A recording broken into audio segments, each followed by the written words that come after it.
that America needs the voice of the church. America needs religion to survive. Mark my words, everybody, we are seeing a leader right now in the White House who's going to go down in history on the level of George Washington and Abraham Lincoln. I have absolutely no doubt about it. Now, like you said, John Henry, I've been privileged to be connected with him and his administration. I've served as an advisor. Actually, Deacon Keith, you have as well on the Catholic Advisory Committee.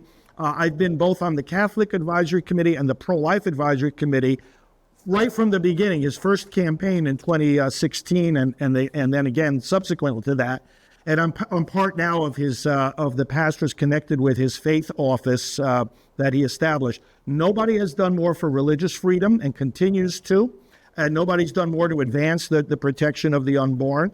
And you know the main way that he's advancing the protection of the unborn, and not only that, but the protection, like Archbishop Broglio would know very well, of all the values and convictions of the church when it comes to public policy. He's defending these things in a very simple and basic way. Not that he is, up there giving the pro-life speeches. That's for us to do.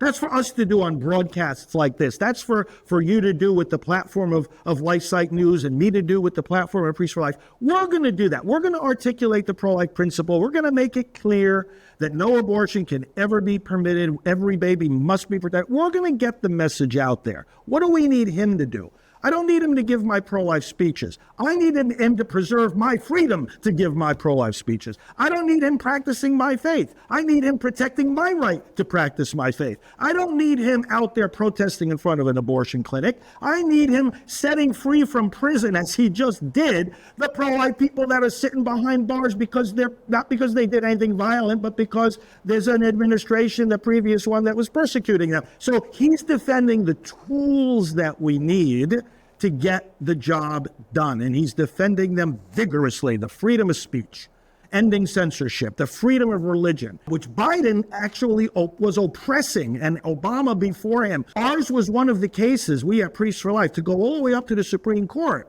against the Obama-Biden HHS mandate to include some forms of abortion in our health insurance programs. President Trump freed us from that. And on we could go.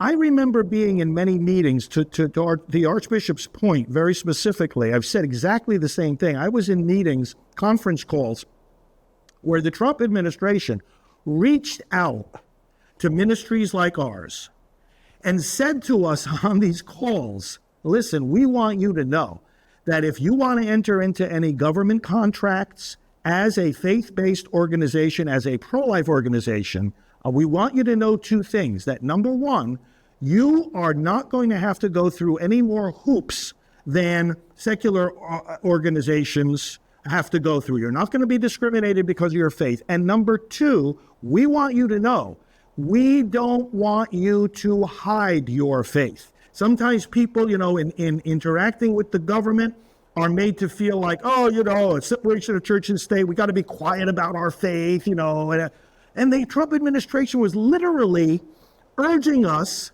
to be more vocal about our faith, even in matters that had to do with partnering with the government or getting government grants or entering into contracts. They said, listen, we're entering into contracts with groups like yours precisely because we believe, and President Trump has said this many times, that America needs the voice of the church. America needs religion to survive.